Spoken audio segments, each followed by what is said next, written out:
Hello everybody, thanks for stopping by Gregsbeerreviews today. It's about that time. Let's go take that walk and see what's in the fridge today.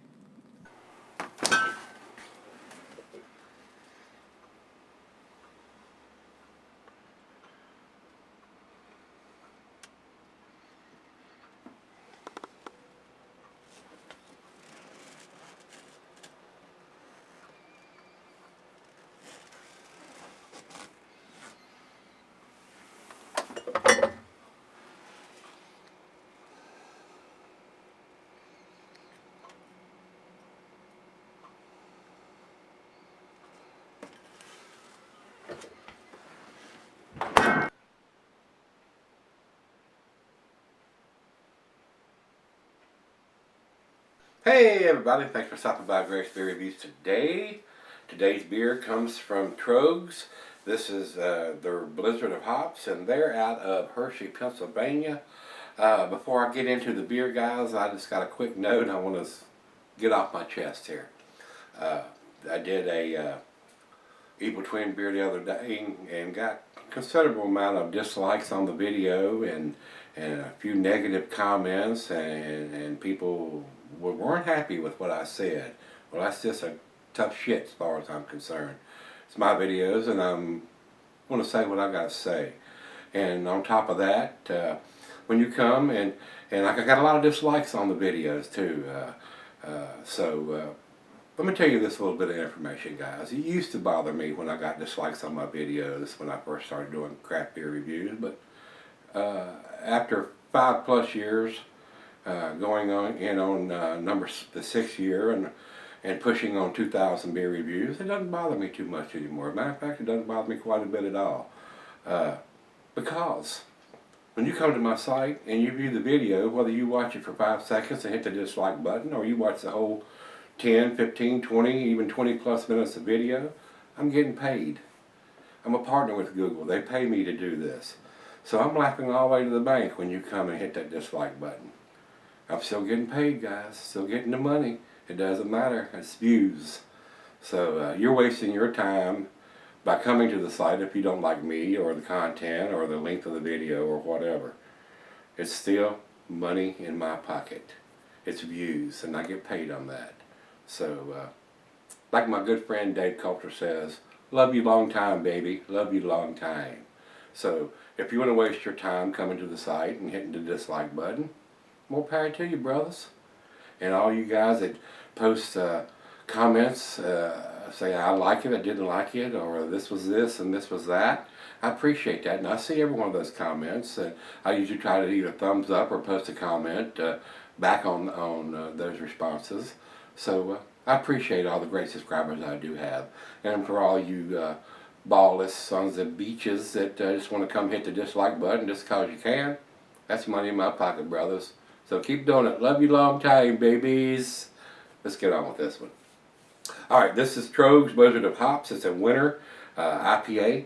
This comes in at, says 6.4 here. Yep, 6.4%. 80 IBUs. I went to the beer list site for the dating, and it says they dated right above the label. There is no dating above the label on this one, but it's got a little blue box here. It says freshest by, and then whoever's in charge of where that dating goes needs to get a new job, because at the very corner I can see where they've started writing in white, and it runs off the label. So it's white writing on a white label. How are you going to see that? It amazes me. Quality control, people that's in charge of that kind of stuff can keep their jobs. It's amazing to me. It really is. So, have no idea when this was put in a bottle, or as they've got here, freshest by. I have no idea. But it's a wintertime hop beer. Got a feeling it was done for this past winter, or this winter, 2015 or early 2016, and we're into January of 2016. So, I feel pretty comfortable that it's fairly fresh. I don't know exactly when they bottled this. Freshest by date sucks as far as I'm concerned. I'd rather see the bottled on date, no Julian code, month, day, and a year. That's all it takes. We're in America. Come on. Alright, enough said about that. I did tell you the IBUs on this was 80. Should be a very nice beer, and I'm looking forward to trying it. I do like a lot of stuff that Troegs does.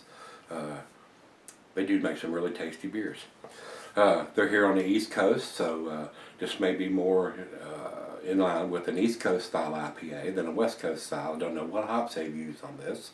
So, commercial description on this beer says here, the hop cycle comes to a close with blizzard of hops. As winter creeps in, we salute hop growers around the world, enjoy the fruits of their labor, and savor sticky notes of citrus and pine with this revitalizing winter IPA, number 4 of 4 in our hop cycle seasonal series. Alright, over to the food pairings. This should be your typical IPAs. Food pairing, cuisine is occurred in your Thai. Cheeses of pepper, Monterey, pepper jack, sharp, blue cheddar. Your more stronger cheeses, even gorgonzola and Limburger. The meat for this is poultry, fish, shellfish, and salmon, and I will add grilled meat to that. I like everything off the grill with a nice IPA. Glass bottle pint, Becker, 9 tumblers, Seidel, Stein. I'm using my favorite glass, the Auburn beer glass. You can use whatever you so choose. Just pour it into something. Release that carbonation. Get a nose on it. Get a nice aroma of it. Drinking out of the bottle, you can't do that. Plus, you look like a damn barbarian. Pour it, act like you got some damn culture to you. Pour it in a glass. Don't drink it out of the bottle. It's not Budweiser. It's not Miller. It's not Coors. Pour it in a glass. You'll enjoy it a lot more. You won't get filled up as much because you're releasing that carbonation, and you'll like it better. Trust me. Do it. You'll like it. Trust me. You'll like it. All right. Not recommended for extended selling guys because it is an IPA. So, I don't think there's anything else we need to talk about, so let's get the cap off. And they changed the cap now. It says Troegs Independent Brewing. Maybe they won't sell out like a lot of the rest of them are doing here, like the AB and Bev. I don't understand that. Of course, money talks, bullshit walks, and it's hard to refuse those big dollars sometimes. If you start with a little bit of nothing and build it up, somebody comes in and offers you mega bucks, some of these guys want to take the money and run. But that's fine. There's more craft breweries jumping out of the woodwork every day, brewing great stuff, and we'll leave the ones that sell out to AB and Bev, I will, to the roadside. Let them sit on the shelf. Some sucker will come along and buy them, but not me. Good looking beer in the glass, about a finger of head. Nice orange tangerine color, very typical of what a American IPA looks like in a glass. Very nice. Let's get a nose on it. Some nice citrusy notes, a little bit of pine in there. Maybe some tropical fruit notes in there even. Maybe some oranges or apples. Apricots. Nice fruity smell to it. It's not that big, super grapefruit, West Coast style, pineapple, but it does have a very nice hop presence to the beer. 6.4% at 80 IBUs. Should be fairly tasty. Let's find out. Cheers.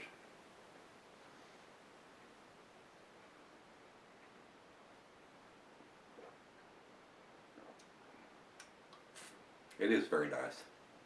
What I would consider an East Coast style beer. Not that super up in your face hot like the West Coast IPAs are, but very nice. Very, very nice.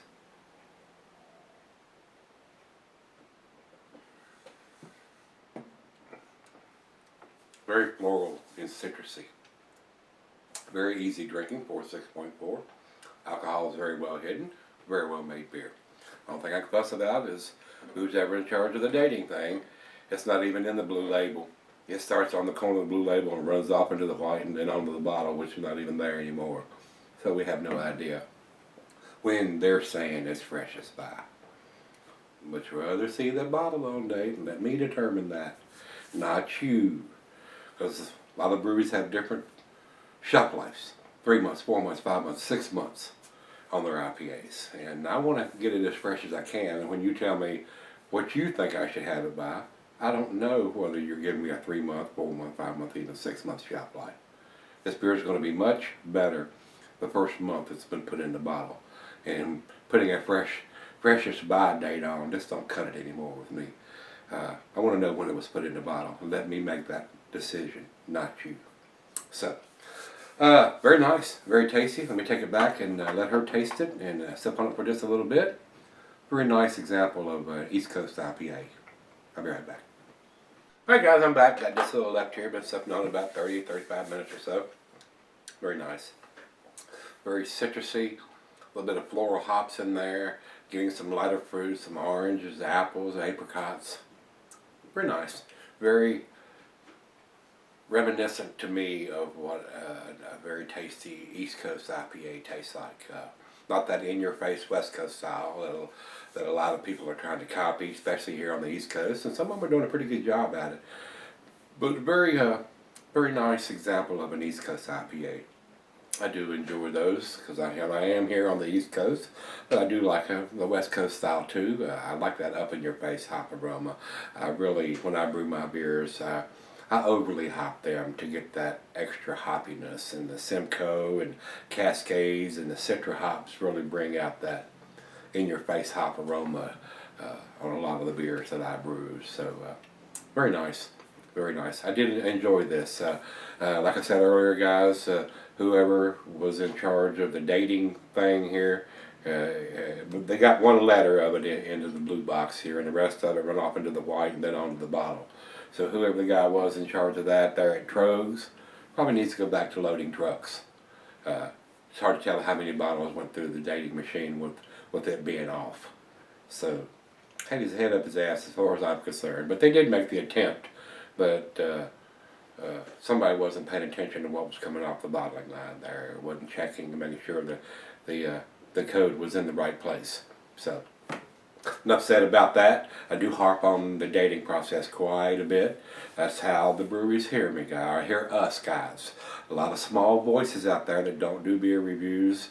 A lot of guys on my Facebook page, on the What's in the Fridge channel, are harping about that, and there's been some arguments about it. And of course, everybody knows that the smaller breweries that are just getting fired up can't afford that expensive dating machine. But the ones that's been in business 5, 10 years and are shipping their beers all the way across the country, and they choose not to date their stuff, it's not because they can't afford it, it's because they choose to have a longer shelf life, or just choose not to because the state they're shipping it to doesn't require that information to be on the can or the bottle. So hopefully one day it'll all have dates on it, whether it's a can or a bottle, and not be on the case or on the bumper of the truck that delivered it, or every one of them, the bottles, whether it's a 12 ounce or a 22 ounce or a 750 or a can, a 12 ounce can or a 16 ounce can, will have a stamp somewhere where you can legitimately read it without having to have a microscope, a periscope, or a oscilloscope, or any kind of scope to read it, and not be some silly Julian code. It'll be a month, day, and a year. Hopefully one day. Hope it's in my lifetime. So with that being said, let's do the final chug on this one.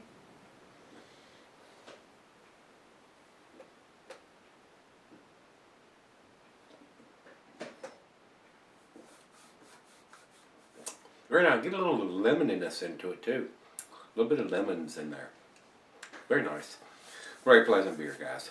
They did make the attempt to put some kind of freshness date on here, but as I told you, you cannot read it. It's printed off the blue box on the side of the label here, and it's unlegible. You cannot tell. So, as far as I'm concerned, this is a 9 beer and an 8 bottle for the East Coast style of beer that they're trying to produce here.